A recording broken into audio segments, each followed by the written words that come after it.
Hello दोस्तों, नमस्कार। आप सभी का स्वागत है आपके अपने यूट्यूब चैनल एक्सेस एकेडमी पर। साथियों, आज की इस वीडियो में मैं आप सभी लोगों के लिए UP TET, C TET, super TET 2023 की बेहतर तैयारी के लिए प्रीवियस ईयर क्वेश्चन सीरीज के अंतर्गत यूपी टेट 2017 के प्राथमिक स्तर के पेपर से हिंदी के 30 महत्वपूर्ण प्रश्नों का कंप्लीट सोल्यूशन वीडियो लेकर के आया हूं, जो आप सभी की आगामी उन सभी परीक्षाओं के लिए हेल्पफुल है जिनमें हिंदी के प्रश्न पूछे जाते हैं, जैसे UP TET, C TET, super TET, UP triple SC की तरफ से आयोजित होने वाली वीडियो री एग्जाम और यूपी ट्रिपल एससी की तरफ से आयोजित होने वाली PT 2023 exam, BEd entrance exam के साथ साथ उत्तर प्रदेश पुलिस भर्ती परीक्षाओं से संबंधित जिनमें हिंदी पूछी जाती है, उसके लिए ये वीडियो काफी महत्वपूर्ण होगा। तो आप सभी से निवेदन है कि वीडियो को अंत तक देखें और प्लीज वीडियो को लाइक करें, दोस्तों में शेयर करें।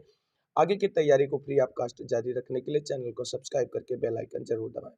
तो आइए साथियों, शुरू करते हैं आज का वीडियो और देखते हैं पहला क्वेश्चन।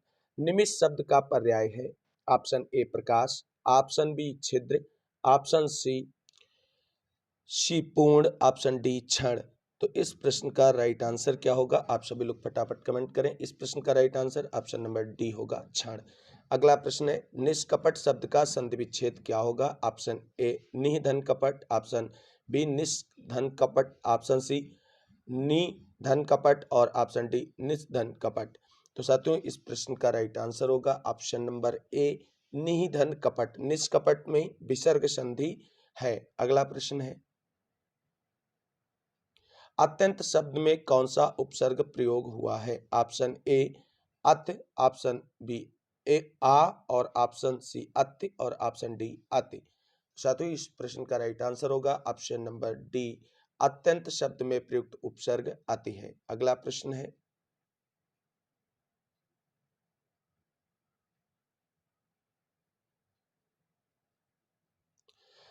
मुझसे उठा नहीं गया वाक्य में कौन सा वाच्य है? ऑप्शन ए कर्तृवाच्य, ऑप्शन बी कर्मवाच्य और ऑप्शन सी भाववाच्य, ऑप्शन डी इनमें से कोई नहीं। तो साथियों, अगर ऐसा कोई वाक्य आता है जो निषेधात्मक होता है, जैसे मुझसे उठा नहीं गया, तो इस वाक्य में कौन सा वाच्य होगा? तो इसमें ऑप्शन नंबर बी राइट हो जाएगा, कर्मवाच्य होगा। अगला प्रश्न है, निम्न में से किस शब्द की वर्तनी सही है? चार ऑप्शन दिए हुए हैं, इसमें से किस शब्द की वर्तनी सही है? आप सभी लोग फटाफट कमेंट करके बताएं। तो इस प्रश्न का जो राइट आंसर है,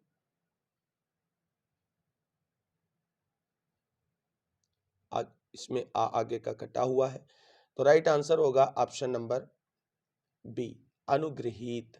अगला प्रश्न देखते हैं,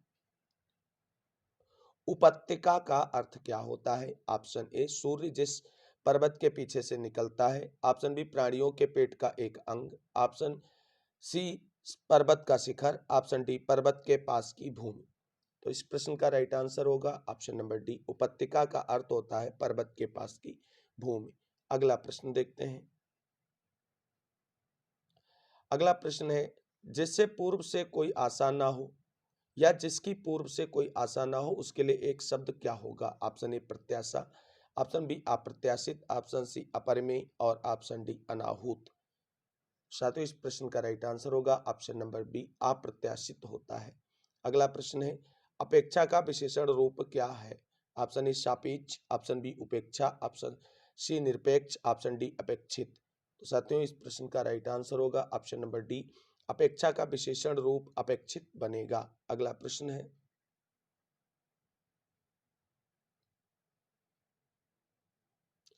अंग का उच्चारण स्थान है? ऑप्शन ए नासिक, ऑप्शन बी कंठोष्ठ, ऑप्शन सी मूर्धन्य, ऑप्शन डी कंठ तालव्य। तो इस प्रश्न का राइट आंसर होगा ऑप्शन नंबर ए नासिक। साथियों, आपको बता दें, का वर्ग, चा वर्ग, टा वर्ग, ता वर्ग और पा वर्ग, इन सभी के जो अंतिम अक्षर होते हैं, उन सभी का उच्चारण स्थान नासिक की होता है। अगला प्रश्न है, गोधूम शब्द का तद्भव है? ऑप्शन ए गेहूं, ऑप्शन बी गाय, ऑप्शन सी गोबर और ऑप्शन डी गोधन। तो इस प्रश्न का राइट आंसर है ऑप्शन नंबर ए, गोधूम गेहूं का तत्सम शब्द है और तद्भव पूछा गया तो गोधूम का तद्भव गेहूं बनेगा, अगर तत्सम पूछा जाता तो गोधूम बनता। अगला प्रश्न है, सा ध्वनि का उच्चारण स्थान क्या है? ऑप्शन ए दंत, ऑप्शन बी मूर्धा, ऑप्शन सी तालु और ऑप्शन डी दंतालु। तो साथियों इस प्रश्न का राइट आंसर होगा ऑप्शन नंबर सी तालु। अगला प्रश्न है, 4 गज मलमल में कौन सा विशेषण है? ऑप्शन ए संख्यावाचक, ऑप्शन बी गुणवाचक, ऑप्शन सी परिमाणबोधक, ऑप्शन डी सार्वनामिक। प्रश्न का राइट आंसर होगा ऑप्शन नंबर सी परिमाणबोधक है। अगला प्रश्न है, शीर्ष का तत्सम रूप क्या है? ऑप्शन ए सीसा, ऑप्शन बी शीर्ष, ऑप्शन सी सिरा और ऑप्शन डी शीर्षक। तो इस प्रश्न का राइट आंसर होगा ऑप्शन नंबर बी शीर्ष होगा शीर्ष का तत्सम रूप। अगला प्रश्न देखते हैं। प्रश्न है, निम्नलिखित में से किस देश में हिंदी भाषा का प्रयोग लिखने एवं बोलने में किया जाता है? Option A Australia, option B दक्षिण America, option C Pakistan, option D Mauritius. प्रश्न का राइट आंसर पीएनपी ने भी माना है और right answer option number D होगा मॉरिशस। मॉरिशस एक ऐसा देश है जहां पर हिंदी लिखने और बोलने में मुख्यतः प्रयोग की जाती है। अगला प्रश्न है, चौराहा शब्द में कौन सा समास है? ऑप्शन ए कर्मधारय समास, ऑप्शन बी द्वंद्व समास, ऑप्शन सी द्विगु समास, ऑप्शन डी अव्ययी भाव समास। तो साथियों इस प्रश्न का राइट आंसर क्या होगा? आप सभी लोग फटाफट कमेंट करें। राइट आंसर होगा ऑप्शन नंबर सी चौराहा शब्द में द्विगु समास होगा, क्योंकि आप सभी लोग जानते हैं यदि किसी पद में पहला पद शब्द में पहला पद संख्यावाची है तो वहां पर द्विगु समास होता है। अगर दोनों पद प्रधान होते हैं तो वहां पर होता है द्वंद्व समास, जैसे माता और पिता। अगर किसी शब्द में पहले उपसर्ग आ जाए तो अव्ययी भाव समास होता है, और वहीं विशेषण और विशेष्य का संबंध प्रकट कर हो रहा हो शब्द में तो वो कर्मधारय समास होता है। इस प्रश्न का right answer option number C होगा।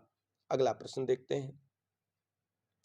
प्रश्न है, शूर सागर किस भाषा की रचना है? Option A Awadhi, option B Bundeli, option C Braj, option D Chhattisgarhi. तो इस प्रश्न का राइट आंसर होगा ऑप्शन नंबर सी सूरसागर की भाषा ब्रज है और सूरसागर सूरदास जी द्वारा रचित एक महत्वपूर्ण रचना है। अगला प्रश्न है, आंख के किरकिरी होने का अर्थ क्या होता है?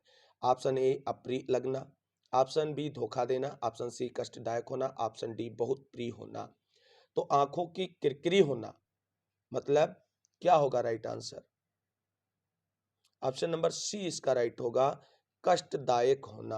अगला प्रश्न है, निम्नलिखित में से मौखिक अभिव्यक्ति का रूप क्या है? ऑप्शन ए शुद्ध वर्तनी, ऑप्शन बी सुलेख, ऑप्शन सी श्रुतलेख और ऑप्शन डी आशुभाषण।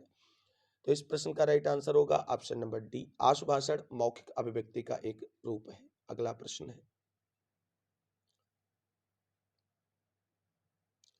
प्रश्न है, वीरों का कैसा हो बसंत कविता किसने लिखी है? Option A Sumitra Kumari Chauhan, option B Subhadra Kumari Chauhan, option C Makhanlal Chaturvedi, option D Ramdhari Singh Dinkar.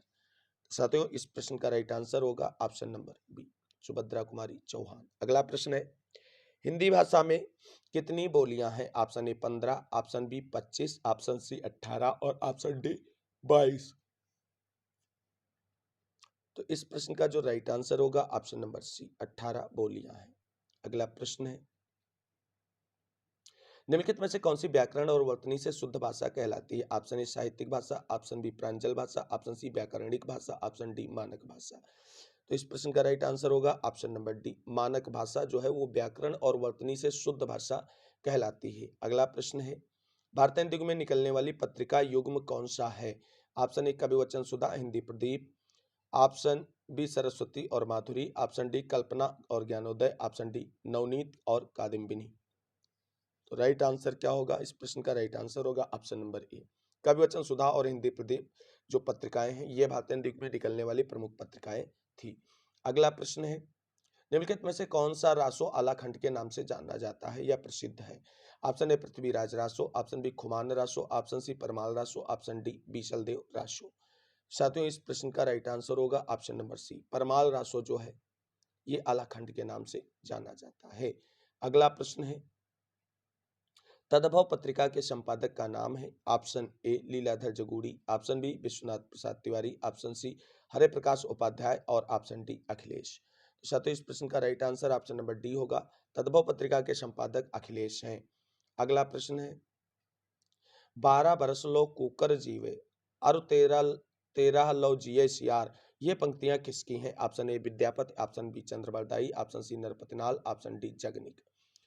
प्रश्न का राइट आंसर होगा ऑप्शन नंबर डी जगनीक। अगला प्रश्न है और वो प्रश्न जो है पद्यांशों को पढ़ करके उत्तर देने हैं। निर्देश दिया हुआ है, आप सभी लोग पढ़ सकते हैं। प्रश्न संख्या 56 से 60 दिए गए गद्यांश को पढ़कर निम्नलिखित प्रश्नों को सही विकल्प छांटना है। आप सभी लोग देख सकते हैं आधे आधे घुमक्कड़ ही थे, ये पूरा घुमक्कड़ी पर जो है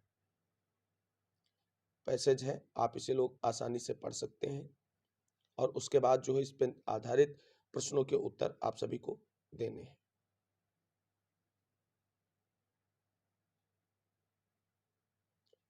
आराम से पढ़ लीजिए। आगे देखते हैं, उम्मीद है पढ़ लिया होगा पैसेज को आप सभी ने। यहाँ आप पुनः पढ़ सकते हैं। वैशाली में जन्म लिया, पावा में शरीर त्याग किया, जीवन पर्यंत घूमते रहे मानव के कल्याण के लिए, मानव के राह प्रदर्शन के लिए। और शंकराचार्य 12 वर्ष की अवस्था में संन्यास लेकर कभी केरल, कभी मिथिला, कभी कश्मीर और कभी बद्रिकाश्रम में घूमते रहे। कन्याकुमारी से लेकर हिमालय तक समस्त भारत को अपना कर्म क्षेत्र समझा। सांस्कृतिक एकता के लिए, समन्वय के लिए, श्रुति धर्म की रक्षा के लिए शंकराचार्य के प्रयत्नों से ही वैदिक धर्म का उत्थान हो सका। अब साथियों इस पैसेज पे आधारित प्रश्नों के उत्तर देखते हैं। घुमक्कड़ शब्द में कौन सा प्रत्यय है? ऑप्शन ए अक्कड़, ऑप्शन बी अंग, ऑप्शन सी अण, ऑप्शन डी कण। तो साथियों इस प्रश्न का जो राइट आंसर है ऑप्शन नंबर ए होगा, अक्कड़ प्रत्यय का प्रयोग हुआ है। प्रत्यय क्या होता है? प्रत्यय वो शब्द होते हैं जो किसी मूल शब्द के पीछे जुड़कर उसके अर्थ को परिवर्तित कर देते हैं, उन्हें प्रत्यय कहा जाता है। अगला प्रश्न है, महावीर स्वामी का जन्म कहाँ हुआ था? Option A Pawapuri, option B Vaishali, option C Kushinagar, option D Parsauli. Right answer क्या होगा? ऑप्शन नंबर बी वैशाली में हुआ था। अगला प्रश्न है, स्वच्छंद में कौन सी संधि है? ऑप्शन ए विसर्ग, ऑप्शन बी दीर्घ, ऑप्शन सी गुण और ऑप्शन डी व्यंजन संधि। साथियों इस प्रश्न का राइट आंसर होगा ऑप्शन नंबर डी व्यंजन संधि। अगला प्रश्न है, महात्मा बुद्ध ने जब बुद्धत्व प्राप्त किया तब उनकी अवस्था कितनी थी? ऑप्शन ए 12 वर्ष, ऑप्शन बी 34 वर्ष, ऑप्शन सी 45 वर्ष और ऑप्शन डी 80 वर्ष।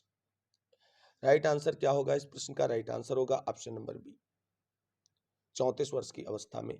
और ये 35 वर्ष भी दिया हो सकता है, लेकिन ये पैसेज के आधार पे इनके आंसर देने थे आप सभी को। तो 34 या 35 जो भी है, एक 35 आंसर अगर दिया होता विकल्प तो वो भी सही होता। अगला प्रश्न देखते हैं और आज के वीडियो का अंतिम प्रश्न होगा, श्रुति धर्म का क्या अर्थ है? ऑप्शन ए जैन धर्म, ऑप्शन बी बौद्ध धर्म, ऑप्शन सी मुस्लिम धर्म, ऑप्शन डी वैदिक धर्म। साथियों प्राचीन काल में जो वैदिक धर्म था वो श्रुति धर्म था, क्योंकि इसका जो आगे प्रचार प्रसार था वो सुनकर ही आगे बढ़ाया जाता था और जो वेदों की बातें हैं वो शिष्यों को गुरुओं के द्वारा श्रुति के माध्यम से आगे बढ़ाने का प्रयास किया जाता था। तो यानी सुन करके ही अपने धर्म को आगे बढ़ाने का प्रयास किया जाता था, इसीलिए इसे श्रुति धर्म के नाम से जाना जाता है। और श्रुति धर्म जो है वो वैदिक धर्म है। श्रुति धर्म का अर्थ वैदिक धर्म है और इस प्रश्न का राइट आंसर होगा ऑप्शन नंबर डी। तो साथियों ये थे हिंदी के 30 महत्वपूर्ण प्रश्नों का आज का वीडियो, जो यूपी टेट 2017 के प्रीवियस ईयर क्वेश्चन सीरीज के अंतर्गत प्राथमिक स्तर के पेपर से लिए गए थे। लेकिन ये सभी आगामी उन परीक्षाओं के लिए हेल्पफुल है जहां पर हिंदी के प्रश्न पूछे जाते हैं, चाहे यूपीपी हो, चाहे UP triple S C PT exam हो, चाहे बीडीओ री एग्जाम हो, बीएड एंट्रेंस एग्जाम हो, UP TET, C TET, super TET, उन सभी एग्जाम्स के लिए हेल्पफुल होगा जो आप सभी जहां पर हिंदी के प्रश्न पूछे जाते हैं। उम्मीद करते हैं आप सभी को चैनल के माध्यम से शुरू की गई प्रीवियस ईयर क्वेश्चन सीरीज और प्रैक्टिस सेट की सीरीज अच्छी लग रही होगी और आप सभी की आगामी एग्जाम्स में काफी हेल्पफुल भी रहेगी। तो अगर वीडियो अच्छी लगी है तो प्लीज वीडियो को लाइक करें, दोस्तों में शेयर करें और चैनल को सब्सक्राइब करके बेल आइकन जरूर दबाएं आगे की तैयारी को फ्री ऑफ कास्ट जारी रखने के लिए। मिलते हैं अगली वीडियो में, तब तक के लिए सभी साथियों को जय हिंद, जय भारत, वंदे मातरम। आप सभी साथियों का दिन शुभ हो।